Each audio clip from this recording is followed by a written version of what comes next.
Hey everybody, Big Anklovich here. I just thought I'd give you a quick explanation for what's going on with this episode today. So it's one of those lost episodes. Basically, here's what happened. Back in, 2019, I think it was, before the world came to an end, we had this amazing movie headed our way called Avengers ENDGAME. It was the sequel to Avengers Infinity War. And as we were headed toward it, Rish had this idea that we needed to talk about Avengers Infinity War and just how amazing it was that they did what they did in that movie before it was undone by Avengers Endgame. And so he hurried up and he had me and him and Marshall get together, and we talked about just how kind of interesting and neat and exciting that was. And then each of us sent our recordings to Rish, and he received them and he got ready to go and edit it, and somehow he couldn't find his own recording. It had disappeared into the ether. And then Avengers Endgame came out, and now there was no point of even doing the episode, and so he just kind of forgot about it. But not long ago, he discovered that recording that he couldn't find, and he thought, you know what, I still have the whole thing. Why not actually put this all together and see if anybody wants to listen to it? And so that's what he did. And so we have this episode of That Gets My Goat. It was a lost episode that's just out there, and now I guess you can... I don't know if it'll be interesting to look back on it now that you know what actually happened and see if that's interesting or whatever. You can check it out and listen to it if you'd like. So take it away, Indy.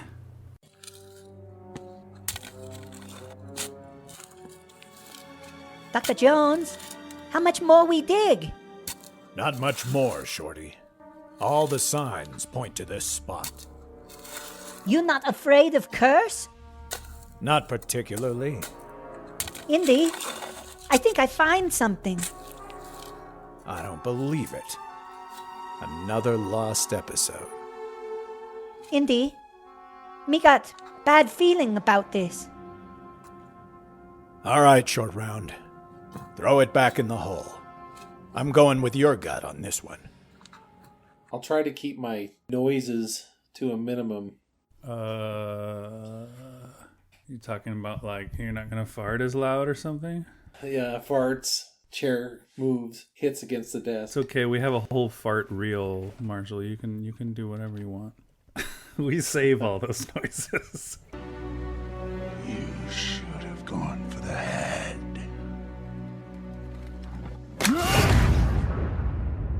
Hi, everybody. This is Big Anklovich coming at you with another That Gets My Goat. Here on my left is Mr. Rish Outfield. Say hello to the folks at home, Rish. Hey guys, it's goat getting season. Nice. It's goat getting weekend. They used to have a holiday where I lived. It was actually the school teacher conference thing or whatever, and all the teachers would go to a conference. But it also just happened to happen on the weekend that deer hunting season opened, because that's how into hunting people were where I lived. But I don't live there anymore because nobody's into hunting in Texas. Now they hunt the most dangerous game there. Yeah. All right, and also along with us for the ride today is a voice you probably recognize. He's the man in charge of the Journey Into podcast, along with the very highly acclaimed Strewn Along the Path podcast and the Delusions of Grandeur podcast, as well as the very highly acclaimed... What did you guys call it? Shoot, I forgot it now. Outfield Excursions. There we go. Outfield Excursions podcast. And oh shoot, he just started another one. What is this one called, Marshall? Scat Along the Trail. Oh, the Scatological podcast. Lovely. What's the sounder that you drop there every time, Rish Outfield? I believe it's Weird Al Yankovic singing Constipated. Oh, yes. No, no, no. No, no, no. All right, so yes, Marshal Latham is here by our side for an episode of That Gets My Goat, in which we speak about our goat being gotten. Baram you. Yes. I don't know that necessarily this is a complainy episode. I just really wanted us to get together and record this before Avengers Endgame came out, just to talk about the last Avengers movie, Infinity War. I saw that, back in May of 2018, and I am assuming that you guys saw it around the exact same time, right? How close to opening weekend did you see it, Marshall? I believe I did see it opening weekend. And see, that's a movie that you kind of needed to, for fear of somebody saying, holy smoke, did you see what happened in this Infinity Wars movie? The big purple grimace guy, he was just like killing people left and right. Even Ronald. And so we all saw that then, and I was just blown away that a big budget studio tentpole film like that would dare end the way that it did. I mean, not only to end with, some of the good guys dying, but to have the villain win. Not just, technically he won, like Khan in Wrath of Khan or something like, but inarguably he won at the end of the movie. I was blown, but by blown away, it was in a good way. I was blown away. But there were other people that were upset by that. My sister's friend told her not to let her kids go see that movie because she had taken her kids and they were heartbroken by it or scarred for life or whatever silliness. And I thought that it would be cool to talk about that first. I've written 3 questions down.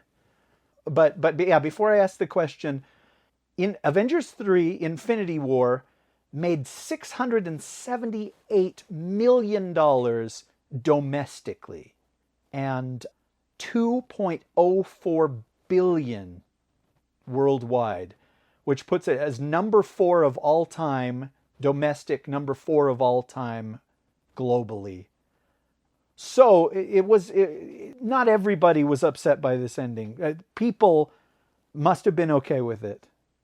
And so my first question to you guys was, what was your reaction to the tone of this movie and the ending of this movie? And what was your family's reaction? Well, I'll give you more stats if you guys aren't going to answer. So the opening weekend was 38% of its gross, which shows that people went back or that the word of mouth was good because it didn't drop gigantically and only the people that went the first weekend went. Okay, go ahead, Marshall. yeah, I liked the movie. I enjoyed the ending, mainly because I knew it was set up for what was coming in the next movie, and I was willing to wait and let Thanos enjoy his moment. My kids were a little bit, I wouldn't say they were disheartened or scarred for life, but they were like, wow, why did they end it that way? They were just a little bit like, why would they do that? And I said, well, to get you to come back next year and watch the next one. But they all enjoyed it. They talked about it all the way home. So Yeah, I mean, I was blown away when I saw the ending. Unfortunately, I don't know that I can answer what the reaction of my family was. I went and saw it by myself, sadly, and I mean, we have done a show on this movie once before, and I remember talking about just the people around me in the theater that were gasping as the end happened, and it went. And I just rewatched the show last night just so that I could refresh my memory, because I don't think I've seen it since that day that I went and saw it in the theater. But yeah, that sequence is really long, as they go from one person to the next person to the next person to the next person, and they show you all of them turning to dust. All these characters that they've spent 10 years building up as friends, and you just keep going back and seeing what they're up to now. in their Marvel Cinematic Universe. And it's quiet, too. Like, there's no music. It's just kind of, I mean, there might be some really small, low music, but it's really quiet. And there's that sound effect that plays with each person as they're dusted. It was really well done and really intense. And yeah, I just remember thinking, man, this is a moment that you're going to remember. I was way too young when The Empire Strikes Back came out to know what it was like when that happened, when people found Luke get thrashed by Darth Vader, lose his hand, and be also told, oh, by the way, I am your father. How you like me now? But I've heard stories about it, and it seems like a similar moment where people are just so blown away. They just reveled in that first movie and how great it was and how much they loved Luke. And then to see him brought so low was such a big deal. But yeah, I felt like the Infinity War, it was the Empire Strikes Back of a new generation. And I wish I could say how my kids felt about it. I'm sure they've seen it now, but I don't remember ever specifically talking with them about it, so I can't help you. I'm sorry. Okay, well, I talked to, I don't have kids, but I talked to my cousin's daughters over Thanksgiving about it. And we were all talking about the Marvel Studios films and which is your favorite and which is your least favorite.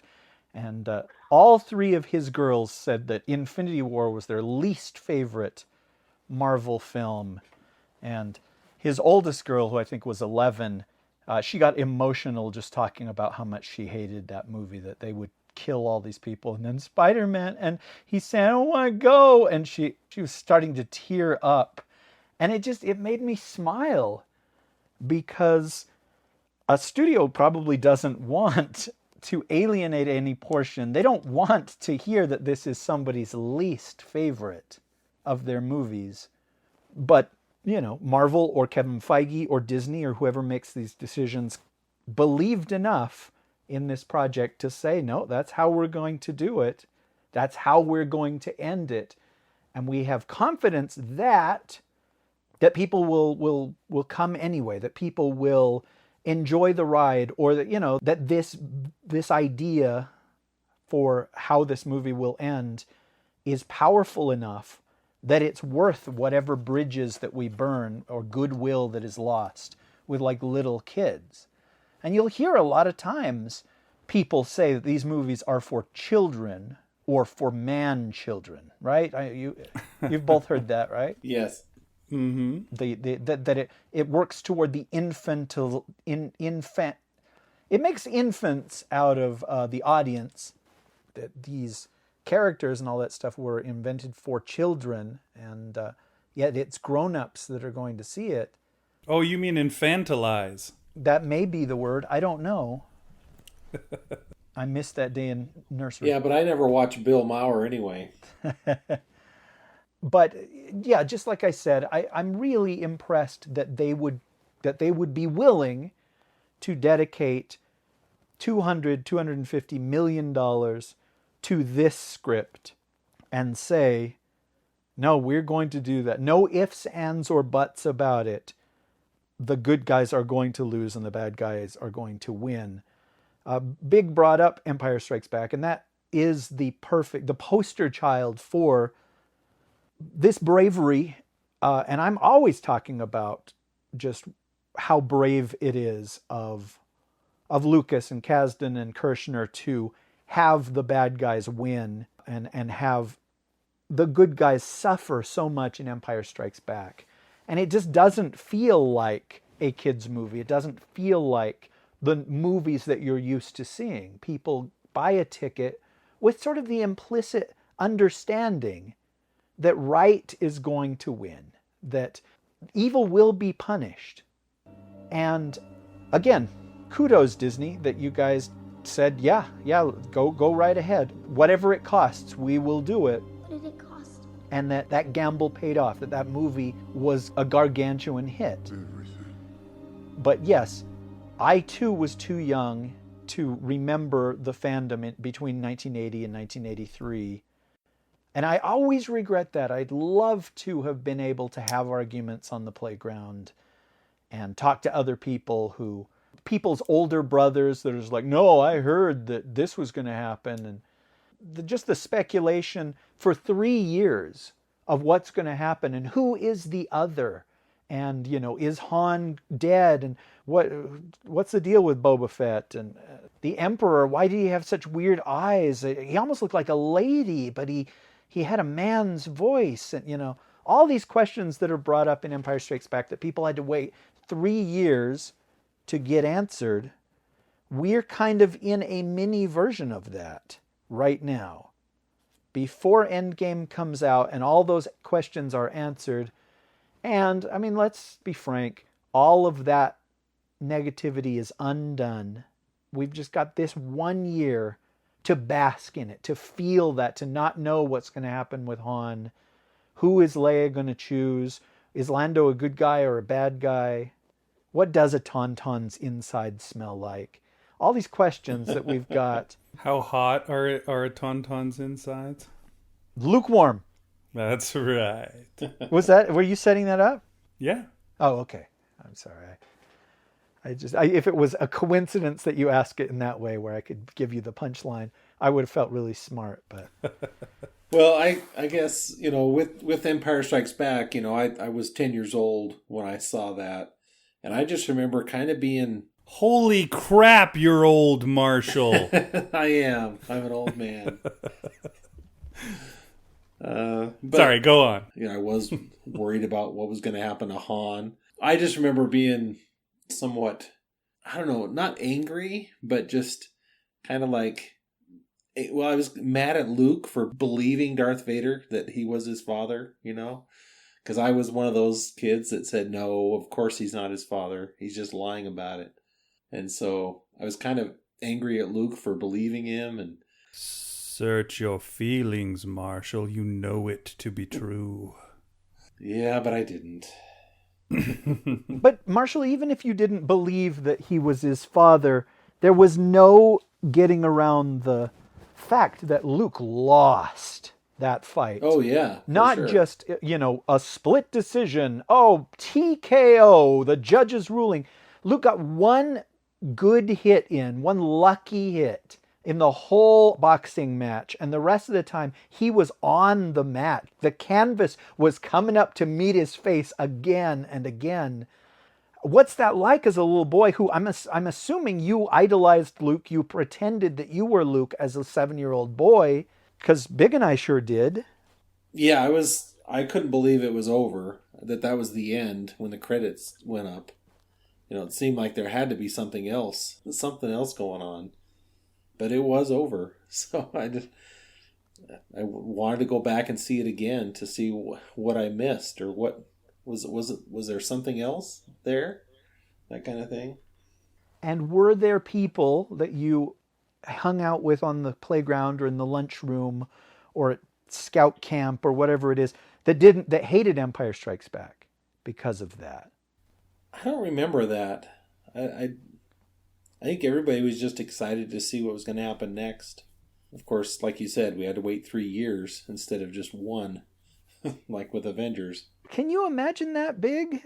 What that would have been like? Because I guess the only one I can remember from my childhood was the wait between Raiders and Temple of Doom. But Raiders was a complete movie. Right. There was never any, promise of more when that movie ended. It was like 2 years later, oh, my gosh, you know what they're making another one of? But yeah, 3 years as a child was an interminable amount of time. Yeah. Like, franchises would disappear in that much of a time when we were kids. If you didn't... I don't know, you didn't do anything with G.I. Joe in the space of 3 years, the toys would be gone. No one would be buying them. It would, that happened to Star Wars, really. Once Return of the Jedi happened, they tried to limp along and still sell toys. They tried to make toys to the Droids cartoon and stuff, but it died off and went away when there wasn't a guarantee of something else coming. That is pretty weird. And with stuff like that these days, you know, like Infinity War has always been meant to be 2 parts. And because of that, it's always been set to be a year apart from the other one. You know, they pumped it up, jumped it up like that. And they do that with a lot of stuff. Things that are meant to be that way. You know, like Lord of the Rings, they had those come out once a year, every year in December. The Matrix sequels, shoot, they had those come out 6 months apart, right? Yeah. Harry Potter. Yeah, the Harry Potter movies, they jammed those things out as fast as they possibly could. You know, things that they know they're going to come out with more of, they seem to really rush them now. I guess they're trying to avoid something like that happening where people are just like, oh, there's another Fantastic Beasts? So yeah, it's a thing we don't have to deal with. So Rish, with your cousin's daughters, they was their least favorite because the villain won at the end and their heroes were dying. But did any of them say, well, I'm not going to go see Endgame because I didn't like the last one? My guess is that as soon as the trailers or TV spots start airing, they will clamor to find out how it all ends. And I would think that it was the same way with Return of the Jedi. I see, my mom took me to see Jedi that weekend of May the 25th. I saw it on the 26th, which was Saturday. And we were talking and she drove me to the movie, and she had seen Empire Strikes Back and was just telling me that it wasn't good. And afterwards she said, oh, this one was much better than the last one. And so I just sort of took her word for it. And then when I got around my friends, some of them had seen Empire Strikes Back, but most of them who were my age didn't. We just lived out in the middle of nowhere, and we were just too young, I guess, when Empire came out to have had our parents take us to it. But yeah, I still remember my mom saying that, you know, the Jedi was better than Empire, that the second one wasn't very good. And it has to be because she didn't like that aspect of it, of the bad guys winning and the good guy getting hurt, and, you know, the smooth, cool guy getting frozen or killed or whatever you want to say happened to Han. And I don't know. I think my nieces are probably the exceptions because, you know, they took it so negatively, whereas most people I've talked to, they were upset by the end of Endgame, and they did cry, but in a good way. It was just like a roller coaster, or like going to a haunted house where you are scared, but in a good way.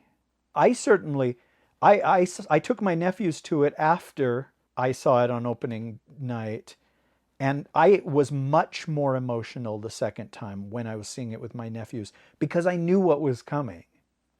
And I enjoyed that ride. I enjoyed being manipulated emotionally. And so I think a lot of people felt that way. I don't know that people felt like the understanding, the contract with the filmmakers had been broken. Although if somebody argued that, I would say, yeah, you're right. You go to see a superhero film to see, you know, larger than life characters defeat evil. And that was definitely not what happened in this. I went to a writers' conference just the other day, and they were talking about film structure and the old Joseph Campbell, what is that called, Big? The cycle or whatever. Hero with 1,000 faces? Right, but what do you call that, where it's just like, okay, you get the call to action and refusal of the call and loss of the mentor, you know, all these check marks that Joseph Campbell went through. And they said, you know, you can apply that to almost any movie, any big movie of the last few years. And he said, except for Infinity War, I couldn't do that until I looked at it as though Thanos was the protagonist. And then suddenly, there it was. All of these steps, all of these boxes were checked if Thanos is the protagonist of Infinity War. Hmm. And so, yeah, again, that somebody would have the guts to do that, to have him be the main character. And he's not a black and white villain. There are shades of purple in that guy. And so... well, that's what I was going to say, too, was that, one of the biggest criticisms people had about the Marvel Studios movies is that the villains were kind of lame, except for Loki. All the villains were kind of lame and there for something to fight against, but didn't really have any good history or good motivations themselves. They were just out to destroy the world or whatever, like Ultron or something like that. But they definitely didn't have that problem with Thanos, so they solved that issue in Infinity War. Well, they solved it in Infinity War. Let's hope that that's something they've learned and they can apply into other movies beyond that. Yeah. Okay, then that brings me to my third question. I was going to sort of let us chat a little bit more about being in this 1 year where our heroes are dead and we're speculating what's going to happen and all that. Oh, well, let's do that. Let's talk about that, and then I'll bring up my last question. What's going to happen in Endgame? What do you want to see happen in Endgame, and what do you hope they don't do? Well, one of the biggest problems with the ending of Infinity War is that it's a comic book ending. It's gonna be undone somehow. The only thing that you don't know is just, we already know that the next movie after Endgame is Spider-Man Far From Home. So we know that Spider-Man's death cannot be permanent. And just to make sure that we know that, they put out a trailer in which, for some reason, they don't even at one time make any mention of, oh yeah, Infinity War happened and stuff, but now we're doing this. Which, I don't know, maybe that's a good thing, maybe that's a bad thing, I'm not sure. But yeah, so you know that something has to be done. You know that it's not going to be permanent. But, a lot of people aren't as clued in as us. And I guess for those people, that ending has more resonance. And I would assume your cousin's kids are people like that, where they don't know what's happening next. They don't know that there's a Endgame movie. They don't know that Spider-Man is the movie that's already been announced. And so when they see him die, they're going to be all the more upset by it. And they've done their best, Marvel has, to keep announcements of their further movies out of the press as much as possible to avoid spoilers. Yeah, it's something that is going to happen. You just don't know how and how much of it will be undone. Will it just be the people who are dusted at the end that come back? Will it be further back? Will we see Gamora resurrected? Will we see Heimdall resurrected? Loki resurrected? And I'm trying to think of who else gets killed throughout the course of the movie. All of the Guardians of the Galaxy.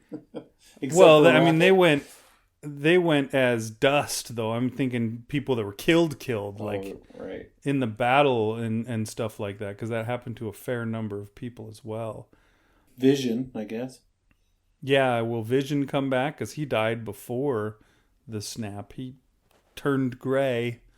Yeah, that's something that I wonder. I've heard a lot of people say, oh, I hope they don't just go back in time to fix it. And other people have said stuff about, oh yeah, Ant-Man is going to be important because it's going to be some kind of quantum realm thing that does it.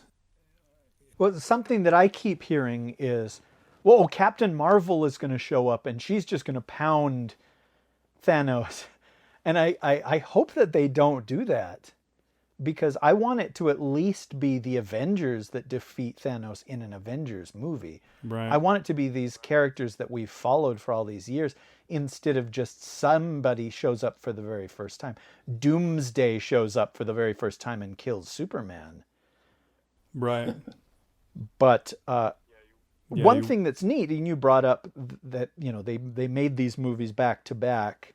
They wrote these movies together. Is one thing that will be neat is clues that are set up in Infinity War that pay off in Endgame. And of course, we have to see Endgame to know what those are. But one that has to be there is Doctor Strange looking at all the possible outcomes. There were millions, right? Yeah, it was, I can't remember the number. It was, but let's say it was over 10 something million 506. And there was one where the good guys won, and there's a line when Tony says, "Why did you do that?" When he gives him the time gem, and he says it was the only way, right? Is that what he says, Big? Right. Meaning that there's some method to his madness, some point. Because early on he tells Tony that, he'd sacrifice anybody. He'd even sacrifice the kid if it meant stopping Thanos, because all of that is way more important. And then he goes back on that, and I can't help but feel like, okay, that is there for a reason. They're not just making this up. And so that will be fun. And yes, I hope that it isn't something that comes out of left field that we could not have foreseen because it was made up on the spot. And every once in a while you'll see something like that in a movie where it's sort of dishonest. Hey, there's no way that could have happened. But yeah, my son was saying, or I was asking him, what's he looking forward to seeing in Endgame? And he said he's been watching things about conspiracies and theories and different things. And he was saying that Odin is going to come back and be a big part of it. But I don't think that's true. I think that's just somebody else's theory or whatever. But I guess he could be a part of that. But I'm kind of hoping it somewhat follows the Infinity Gauntlet comic book limited series. It definitely hasn't followed it page for page or anything like that, which is good because this is a movie, not a comic. But I'm hoping that Nebula has a big part to play because in the comic book, she helps get the gauntlet away from Thanos and helps him become defeated, even though she kind of becomes power mad and wants to use it for her own ends. And then she has to be defeated or whatever. But I would like to see her, because she's been in the Guardians movies and she was in Infinity War. But I'd really like to see that pay off, all that legwork with Nebula, that she can be a part of it. Maybe losing her sister in Gamora, prompts her to do something that defeats Thanos in some way. Last night when I was watching the movie, I noticed one thing at the very, very end, in that very last shot, where Thanos comes out and he sits down on his porch or whatever and watches the sunset, and I can't remember what he says in the line, but he's finally free, or he's finally successful, or finally finished, or something like that. I noticed when you see the shot, he sits down and he's got this weird scarring or something on his neck and also on his shoulder. And he's also limping, it seems, as he walks out, which doesn't make sense to me because he's got all those stones. He should be able to remake himself. The thing that came to mind was, okay, so he's still healing from, Thor's axe blow. But I don't think that's it. I wonder if it's something else. One thing that I was thinking might be interesting is if Thanos himself comes to the Avengers and says, hey, listen, I was wrong. This was not the way. This was not the plan that I thought it was going to be. It didn't work. It just made things worse. I need you guys to reverse it somehow. That might be interesting. That would be. I would not predict that happening in 100 years. That would really surprise me. But also what Marshall said, if Odin showed up, that would really surprise me too. I've tried to stay away from spoilers. It's hard because spoilers jump up in places that you wouldn't expect. Like they're already starting to release Endgame toys and there are spoilers in that. And it's like, oh, come on, guys. But yeah, when Thanos snaps his fingers, there is a shot and the gauntlet is completely burned and blackened and melted onto his arm. And my assumption is that's where all the scars and stuff come from, is whatever happens when he does that. He is severely burned, or it makes me think that the gauntlet is ruined. The gauntlet is broken. It cannot be used again. But there's the shot of another gauntlet earlier in the film when they go to the... we'll just say it's the Dwarf Star Forge place. Yeah, what is Peter Dinklage's character's name? Do you guys remember? Uli or something like that? The giant dwarf. Yeah. Anyway, they make a point of showing that there is another gauntlet there. And so my thought is, well, okay, so that's a setup for them taking that gauntlet and getting all the crystals themselves so that they can undo things that maybe the only way to undo the Infinity Gauntlet's magic is to have the Infinity Gauntlet do it. But I don't know. I don't know where it's going, and I don't want to know. I don't want to see any more trailers. I don't want to see any more action figures where you're like, oh, so-and-so is in this movie. Okay. I don't know how to avoid that, except for the movie comes out in like 8 minutes. So I guess that's an advantage. But Marshall, you and I always talk about that. It's just like, okay, enough spoilers, guys, please. What are you going to do to avoid them? Well, I guess I don't follow the toys as much, so that probably won't be a problem. But you will. yeah, if I keep watching Big's YouTube channel. I haven't had a problem not seeing the trailers, but my kids have seen the trailers, and they want to talk about it. I said, nope, you can't talk to me about the trailer until I've seen the movie. Oh, interesting. Even tonight when I was talking to my kids about what they're wanting to see, my son let something slip that I was a little disappointed in learning. Well, one thing that Rish was telling me was that I guess Kevin Feige said for the trailers they could only use footage from, what is it, the first 20 minutes? Yeah, that's what he said. Somebody interviewed him on the red carpet at the Golden Globes, and he said, we're trying to keep everything under wraps, all of the surprises. So the only footage that we are allowing in the trailer is from the first 20 minutes of the movie. And I was just like, what a great idea. You really don't even have to have any footage. You just let people know the day Endgame is coming out. But I saw the Super Bowl ad and I saw the teaser or whatever. Maybe it's the only trailer we're going to get. Yeah, I didn't find anything significantly spoilery there, because the only characters they show are people who survived the snapping. So maybe that'll help avoid spoilers. And so, yeah, there's not the sudden reappearance of somebody. So you're just like, oh, okay, well, we know so-and-so or so-and-so undied.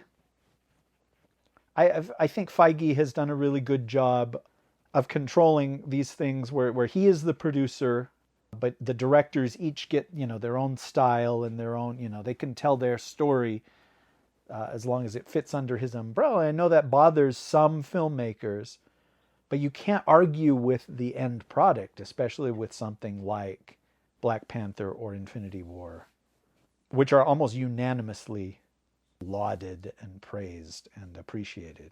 Well, should we go through who survived and who might still be alive? Okay, sure. Hey, Big, you have seen those two things? The trailers, yeah, I've seen those. Okay, so Marshall, one thing tell us what your son said, because, it won't spoil anything for us. Okay. Well, he just said, I was saying, do you think Ant-Man will be in there? And he says, oh, yeah, I saw the trailer. Ant-Man's in there. Oh, okay. Yeah, but he was going to be in there. You knew he was going to. Yeah. Well, I can see Marshall being upset by that, though, because Ant-Man is ended on a cliffhanger. He wasn't killed, but he's definitely put in a place where you're like, oh no, Ant-Man is screwed. Oh, okay. I guess he's all right. I guess he's fine in the end. I can see that being upsetting. Yeah, that's true. But there's a shot in the trailer, Marshall, where Captain America and Black Widow are looking at a list of heroes who have died. And there is a face on that list that we did not see die in Infinity War. And that, to me, it was just like, oh, okay. And I thought that was kind of neat. But I'm not going to say because you're trying to avoid spoilers. Yeah, I didn't notice that too, so I guess I'm glad you're not saying it because I don't remember that. But yeah, one thing that I thought was funny was, we already know that there's a Guardians of the Galaxy Volume 3, and there was somebody right after Infinity War came out that made a little poster where it was like, Guardians of the Galaxy 3, and it was just somebody that had taken a picture of a raccoon. Just some raccoons sitting on on the grass.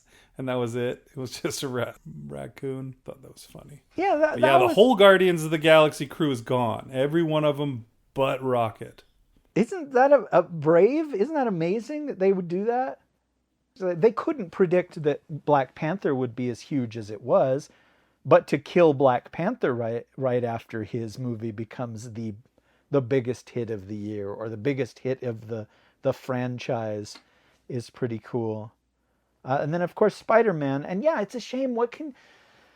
If the trailer for Far From Home had made it clear that this was set the summer after Homecoming, but before Infinity War, would that have helped anything?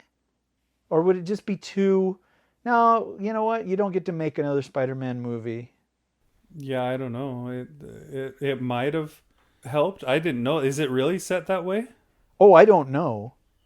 Oh, okay. But I'm just saying, if they said that in the trailer, that this is the summer vacation after Homecoming, it starts out with Peter saying, oh, what a year it's been. After the Homecoming dance came, this and that. And then we went on vacation, not knowing that I would be killed at the end of Infinity War. But this happens before. And you're just like, weird. Why would you know that you'd be killed? What do you think, Marshall? Was there any way to get around that? If Sony has its own franchise and they've insisted that they're making these Spider-Man movies with or without you, and you're like, okay, with is definitely better. Is there any way they could have avoided well, obviously he comes back. I guess, yeah, that's about the only way is setting it before the advance of Infinity War. Yeah, I mean, that's what they did with Ant-Man, and that's what they've done with Captain Marvel, so weaseled their way around that by doing, by setting things, making them all prequels.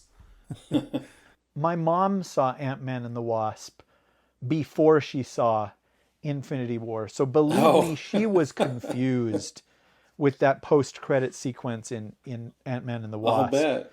Yeah. Because they don't even explain. They don't tell you what has just happened. They just expect you to know what has just happened, which I think is also very brave and shows confidence in the audience. It's not one of those where they expect the audience to be so dumb that they have to hit them over the head with something. That they have to explain every joke after they tell it. Yeah, they needed a little caption like in the comic books where it says, for more information, go to Avengers Infinity War. Right. This happened in issue 242. Yeah, they just needed the director to come out and say, see what I did there? Yeah? You see? One thing that I really liked in the end credit sequence where you get to see the dusting of Maria Hill and Nick Fury is just that they gave you another... Because the end scene, basically we're on the battlefield in Wakanda, and we go around and see, okay, this guy's gone. And then we cut straight to... What is this planet called? Titan? Is that what it is? Yeah. So we cut to Titan, and then we see this. Okay, these guys dusted this guy. that's pretty much it. You know what I mean? We see our characters. You don't see a wider world view of what's happened. You just know he said, okay, get rid of half of the life in existence with the snap of my fingers. Then you get that post-credit sequence where Nick Fury is driving, and it's basically what are the rapture has occurred because the car that's coming towards them suddenly skids out of its course and crashes, and they go to see if the person's okay, and there's nobody in the car. And then they turn around and you see a helicopter fall out of the sky and explode onto the side of a building because the pilot is gone. That's something that will be interesting to see in this new movie, because I think it's supposed to be like set a year later. They're and what has happened, we'll get to see the left behind of the Marvel universe. Kirk Cameron comes out and says, "Hey guys, what's going on?" Yeah, Kirk Cameron is going to play a character, I hope. Well, see, that's one of the things that's disappointing, though, about this year in between the two movies is, they did it on purpose, but, Agents of S.H.I.E.L.D. was not canceled, if you can believe that. Yeah. But they put it on hiatus until ENDGAME comes out, and it's going to be a summer series. But what a missed opportunity to show what happens in the world for the next year. Because I feel like that's at least half a season right there of just what kind of disasters happen, who puts out fires, what happens to families, what happens to little kids, how much work falls in the laps of the few superheroes that are left. And dude, you don't have time to mourn when there are people trapped in burning buildings and subway trains are crashing and all this stuff because half of the people are gone. And it's not always the unimportant half. I would love to follow a team of people, whether Coulson is among them or whatever, of them trying to just make sense of this new world.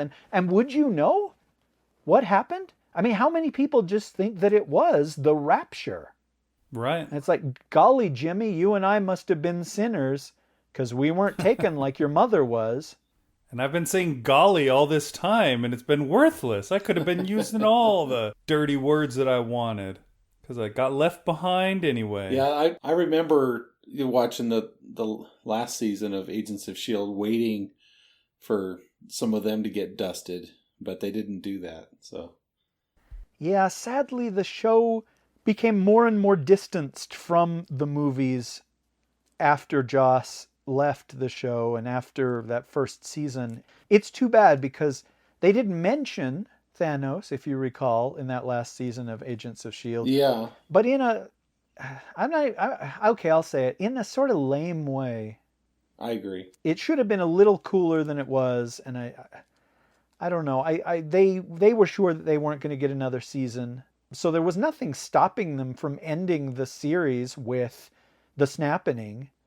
But I think they felt like, well, we want to let these characters go out on a high note with a happy ending because, this is going to be it. And then it's uncanceled. So you're like, oh, yeah. Okay.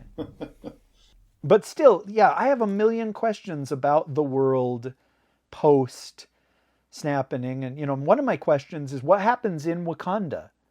Does M'Baku immediately become king, or does he have to fight, do the whole thing that happened in Black Panther to determine who can be the next king? You know what I mean? Stuff like that is interesting, and I don't think that we'll have that answered because there's just not enough time. It's like the way that Ant-Man and the Wasp ended. I thought, well, is Ant-Man enough of a priority that we're going to see how he gets out of the quantum realm and all that stuff? Because it just seems like there's too many characters that are Avengers that need to have the spotlight for us to have this little side quest with this thing. And yeah, now I guess we're bringing Captain Marvel into it, who to me is still a side character. Maybe a week from now she won't be because we'll be seeing that movie, but Yeah, I noticed that it's all the original Avengers from the first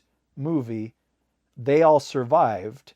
And so I thought, oh, well, that'll be kind of fitting to give them an adventure again, and they'll all be together. But there was bad blood between Captain America and Iron Man. And how much of the movie do you dedicate to those two patching it up or letting bygones be bygones? If you're right, Big, and a whole year has passed, isn't it likely that would have already been put behind them? Yeah, I don't know. I mean, the other problem is that Iron Man is still on Titan, and it was a one-way trip. I mean, how does he get back? The ship has crashed. It's a dead world. Yeah. Well, I just figured Nebula got there somehow, so. Yeah, she crashes her ship into Thanos in the middle of that fight. But yeah, maybe Nebula is his way back. Maybe that makes sense. But likely Is Doctor Strange was dusted. Oh, he was. Okay, I couldn't remember. Yeah, all the characters that you're like, oh well, Scarlet Witch just needs to say no more mutants, and she can change the entire universe just like that. So she can. Oh nope, she's dusted. Well, maybe Doctor Strange can just. Oh nope, he's gone. All the easy ways out were taken from us. Maybe Wong is out there somewhere, right? Yeah, there you go. I get the impression that anything Doctor Strange can do, Wong might be able to do, right? Wong can do better. Wong can do anything better than you. Or they said that the people on Xandar were ransacked or whatever, but maybe there's some Xandarians still out there. Like maybe Nova? Oh, maybe. Well, I wouldn't want him to introduce Nova in this movie. No. Like, there's already enough characters. No, I was thinking John C. Reilly. No, they're not. They're all gone. They've been dusted. They're going to bring Adam Warlock in this movie, and he's going to make everything better. But yeah, I do like that idea of it's just and I noticed that too, the main five. I noticed that the day that I saw the film, it's like the main, what is it? It's not 5, is it? It's 6 or 7? No, it's 5. Anyways. I think 7 if you counted Nick Fury, but you can't because he's dead. Okay, so the main 6 are still around. Yeah. As far as we know, I mean, Clint Barton was not appearing in that film, but I'm pretty sure he's going to be in this one. I could be wrong, but I'm pretty sure that he will be back. Hawkeye will return. Well, right, yeah. I felt like if they were important enough, we would have seen them die. But then I saw that list in the trailer, so I know that somebody asked the Russos, like, okay, so-and-so and so-and-so, did they live or did they die? And there were a couple they wouldn't answer, like Valkyrie and Korg, they wouldn't answer. And I felt their absence quite a bit at the beginning of that movie, because I felt like they were pretty significant at the end of Ragnarok, pretty significant in sequel setup, in story potential, Right. But Valkyrie would have been with and Korg too would have been with the Asgardians? They would have been with the Asgardians, and they were basically all killed, right? So shouldn't we assume that they were all killed too, even though they didn't appear? I don't think so. I think half of them were spared. But I don't know that that's made explicit. Marshall? What do you think? Yeah, no, I don't know either. I mean, some people were speculating that, like, Valkyrie had escaped or whatever before Thanos boarded the ship or something like that, but I don't know. Yeah, it's weird the way they chose to start that movie with that battle already having happened, with the distress call. But, I mean, what can you do? The movie was already long. And I feel bad that we miss seeing what happens on Xandar with the Nova Corps and all those guys. Yeah. But again, the movie is putting together 3 different franchises, and you can't service everybody. Although it sounds like this next Avengers movie is even longer. So maybe all the loose ends will be tied up. Well, and the other outlier out there, speaking of Asgardians, is Sif, who wasn't even in Thor Ragnarok. I don't know where she was hanging out, but she could come back. She's on the blind spot. That's where Sif is. I don't know that she'll be coming back, at least until that show ends. I don't know. Yeah. Isn't she supposed to be Thor's love, like his final longest love, like more than Jane Foster or something? Yeah, in the comics she is. She is his true love, wife of Thor kind of thing, in the way that Mary Jane Watson is Peter Parker's true love. Yeah. But they had that Jane Foster thing going. And I guess if they had known where it was going, maybe they could have built up Sif a little bit more, but alas. Oh, there you go. Maybe Jane Foster could come back and become Thor, just like she did in the comics, and then... I guess, but I thought she chose not to come back. Not Jane Foster, but Natalie Portman. Yeah, I think that's right. Yeah. Do you get to do that? Don't they freaking contract those actors up like ironclad? I guess, but if they don't want to do it, I don't know. All right. Okay, so let's just cut to the end of this thing. I feel bad. Where Big comes from, it's already 6 months from now. That's Texas time for you. Whenever Big and I talk about a movie failing or succeeding at the box office, we lament the fact, it's not an opinion, it's fact, that Hollywood always learns the wrong lesson from a film's success or failure. What lessons are to be learned from Avengers Infinity War? Trust your audience. You don't have to spoon feed everything out. If you take the time to lay the groundwork, you can do anything. That's what they should learn. They spent 10 years building toward this. And I don't know, maybe it wasn't all building toward this, but even considering the properties that they brought in, and all the way back in the first Avengers movies when they first introduced us to Thanos, and they brought in the Guardians of the Galaxy to give us this wider space universe so that Thanos had a place to live. And we got to see more of this guy who is coming for us. Why would they have done the Guardians of the Galaxy otherwise?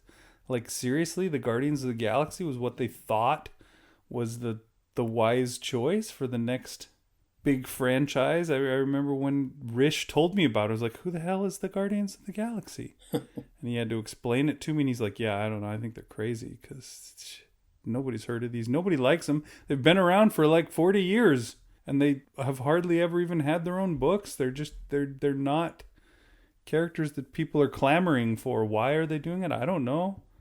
But apparently, you get a plan and you stick to it.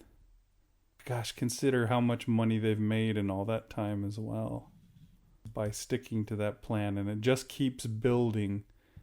Their early movies, yeah, they were successful. But now, they put out 2 movies. So the worldwide box office was $2 billion something, right? With Infinity War. Yeah. And on top of that, Black Panther was 1.7 or 8 billion worldwide. That's the same year they put out those movies. You get a really good plan and you stick to it for years, and now look where they are. And it's probably to the point where pretty much anything they put out is going to make at least $1 billion. What did Ant-Man make? The Ant-Man and the Wasp, did that one make it over $1 billion? I would guess not, but I don't know. I don't think it did. I've got the stats right here. But you'd be crazy to think an Ant-Man movie could make $1 billion, though, right? You've got to have... Yeah, you would think so, but... You've got to have much lowered expectations. So the first Ant-Man, 2015, made $180 million domestic, $519 million worldwide. So $500 million The second one, 2018, made 216 domestic, 622 million worldwide. So even closer, but still not quite. So it's not to the point where they'll make $1 billion off of anything. I mean, but Ant-Man is, yeah. I mean, the fact that they're making $500 million, that should be like a whole episode of That's Incredible. It's just crazy that Ant-Man is a movie at all, much less that it's making $500 million twice. And yeah, I think that, I don't know. What lesson do you think they should have learned? You still there, Rish? I'm talking to you. I'm here. I was not prepared for you to turn my own question back on me. Oh, now the tables have been turned. But yeah, whoever said trust your audience, it's right there. If you care enough to put the time and effort and resources into this, then the audience will be there as long as the movie is good. I honestly don't think there has been a stinker in the Marvel Cinematic Universe yet. There have been a couple that I didn't care for, but even those where I was able to say, no, this was cool, and I know people that really liked that one. But if you're Marvel Studios, the lesson you learn is we can do anything. We can do a Eternals movie. What is the Jack Kirby property that they keep threatening they're going to make into a movie? Yeah, that's it. They're the Eternals. And see, yeah, I would say don't do it. Holy cow, no. But because it's Marvel Studios, I'm not going to say that. I'll like, okay, I don't see it, but I will go see it. Like Sony, because Venom did well, they're like, okay, we were going to make a Black Cat teams up with the Silver Sable movie. Right. But we're not going to do that because Venom did well. Instead, we're going to give Black Cat and Silver Sable their own movies. And you're just like, well, I'm not sure that that's going to help. But if it's well enough done, and it's done with passion and love for these characters, there's somebody out there that loves every one of these characters. And so, yeah, I guess that's the lesson that can be learned. I don't know. The negative lesson that Hollywood could learn is, you can end things on a huge cliffhanger and people will come to see the second one. We should do 2 at the same time, always. The movie and its sequel at the same time. I don't know. Like when these Avatar movies that they're making, 4 of at the same time start coming out. What if the first one makes half or a third of what the 2009 Avatar made? It probably will.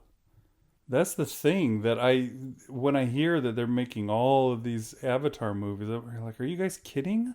Like, who talks about Avatar anymore?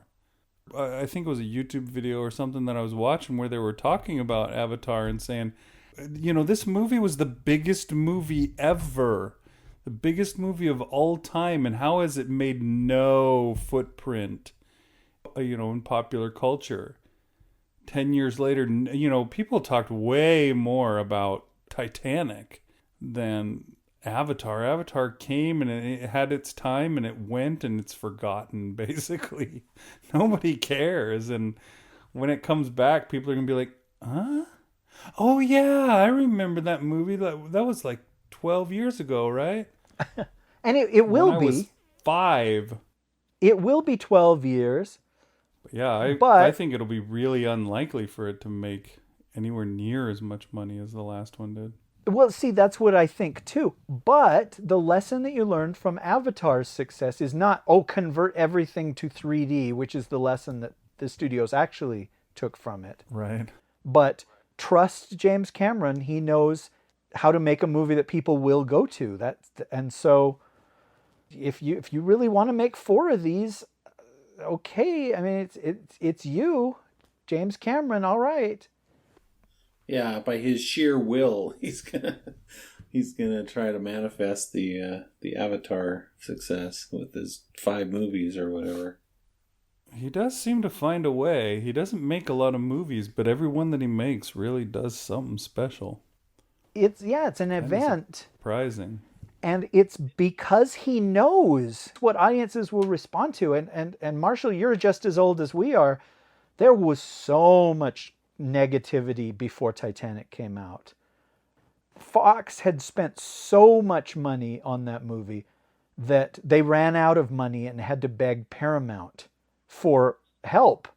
And you're just like, oh my gosh, $200 million for a chick flick? This is crazy. This is going to be Cleopatra of the 1990s. And Cameron was like, no, people are going to dig this. This is going to change people's lives. And it did. The wave of Titanic mania was unlike anything I have seen in my lifetime. And so somehow he knew what was up, and I wouldn't bet against him. Yeah, I guess we'll see what happens with Avatar. Were you going to bring up Alita Battle Angel, Marshall? I was, yeah. Because didn't he make Avatar so that he could prepare to adapt Alita to the... I don't know. He had the rights to that for a long, long time, because I think it was a manga, and then it was an anime. Yep. And he had scooped up the rights to make it himself, and at somewhere along the line he decided that he's only going to make Avatar movies until the day he dies.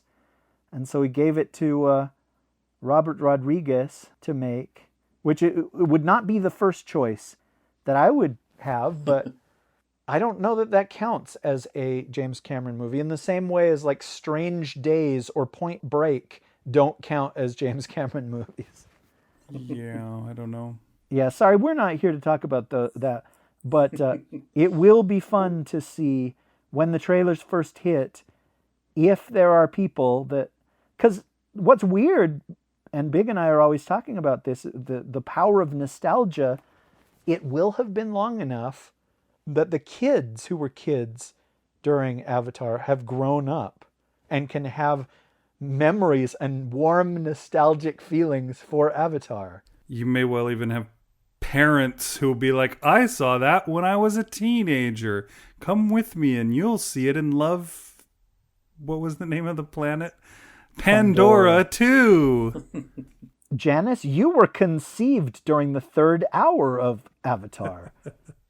I remember they talked about like people who were having some kind of depressive disorder or something like that when they had to leave Avatar and had to leave that wonderful world of Pandora behind and live in the real drudgery of Earth. It was strange days. Okay, well, I want to thank Marshall for giving up his evening, and Big, of course. What were you going to do? Eat and sleep? Thank you for indulging me in this episode where we look back at Infinity War one last time. Because once Endgame comes out, it's all changed. It's all different. You don't have the perspective of what if or what, I wonder what, or I think they'll do this. That's all gone. I read an interview with Gary Kurtz from 1980. Somebody had interviewed him after The Empire Strikes Back came out. And they were asking him questions about who is the other and what's going to happen with the other Star Wars movies. And he was so wrong. But in a really quaint way of, it's like, well, I can't give it away, but we haven't met the other yet. And it's probably going to be 2 more movies before that character is introduced, and you're not going to see the Emperor in the next movie, but the movie after that, it's like back when George Lucas still was planning on doing like 12 of these. Gary Kurtz thought one thing, and then it never happened.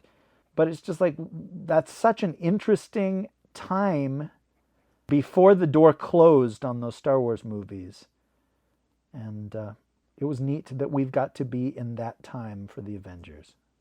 Yeah. Most definitely. And it better make a lot of money because this is Robert Downey Jr.'s 9th Marvel movie, if you count Homecoming. Well, you gotta, right? Yeah. Yeah, He was in that a fair amount. So his salary alone probably counts for quite a bit. Yes, sir.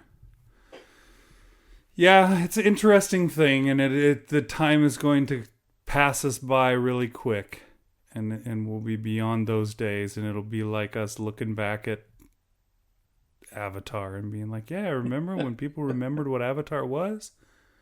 And they didn't just call it Dances with Smurfs. We'll see how it goes, I guess. See what predictions. Do we make any really interesting predictions in all of this? We didn't, but I didn't figure that was the intention. If you wanted to talk about, like, oh, I'm sure so-and-so will die, or I'm sure this is how they'll defeat Thanos, maybe we should have done that, but that's not really what I wanted to do. Is that what you guys wanted to do? No, I was just going to say, hopefully some of our predictions come true, or we can see whether our predictions came true. We'll be able to find out if Thanos becomes repentant and comes back to the Avengers and says, hey guys, seriously, can you fix this? Because I picked the wrong choice. That's my prediction. We'll see if I get it, or if I'm like Kurtz and I'm totally wrong. Yeah, I hope that you're wrong, man. Then I'll go back to my Nebula prediction that she's going to be a big part of the solution to the problem. All right. Well, I think that we have wrapped this up. So I'm going to bid everyone adieu. Thanks for listening to another episode of That Gets My Goat. Say goodbye, everybody. Marshall, thanks for being here with us. You bet. Goodbye, everybody. And Rish Outfield, thanks for staying up so late with me. Oh, I was going to anyway. Just thinking about podcasting when I'm not podcasting. I guess that I don't matter at all then. You would have done it anyways. Fine. All right. We'll see you later, folks. Thanks for listening. Next time, we'll be back with Captain Marvel, I'm sure. Yeah, that came out 3 weeks ago. I'm slow at editing. Whoopsie. Ah, Soundwave, what have you learned from your reconnaissance? Great Megatron, we have surveyed this area and discovered 2 things.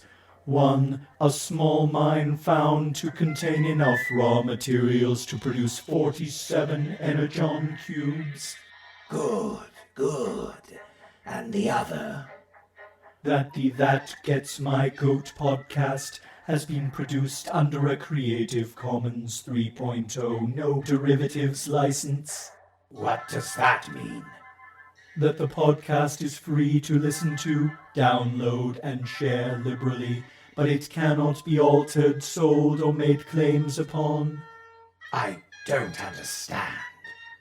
One cannot credit the podcast's content as their own, nor can they attempt to sell it or make changes to it. No, you fool. What in the name of Unicron is a podcast?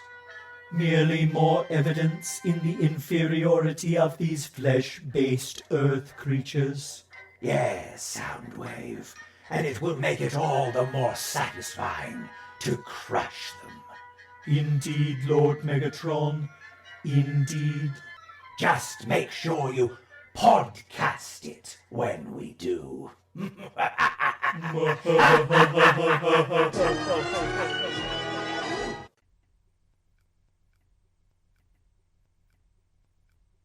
Is a voice you probably recognize.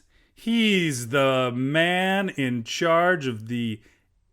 Wow, Into the Woods. I think that was Stephen Sondheim. Let me start that over. He's the man in charge of... let me start that over in a way that you can use. Speaking of Asgardians, is Sif. I don't know where she was hanging out. She was on the... what's the name of her show? The Tattooed Lady Oh, show. yeah, where she has the tattoos. Yeah. What is it called? Flashpoint or Breakpoint or something like that. Flash dance. Break dance. The crappening. The God, it's on the tip of my tongue. I hate that. Is that still on? Yeah. Oh. I watched a little bit of it when it first came out. Let's see. Sif Jamie Alexander is the actress's name. It's the break point, the blind side. Point Break. Blind side? No, that's Sandra Bullock. Blind spot. Okay, I was so close. Blind Spot. Okay, I'm gonna now go back, edit all that crap out. I pressed the button.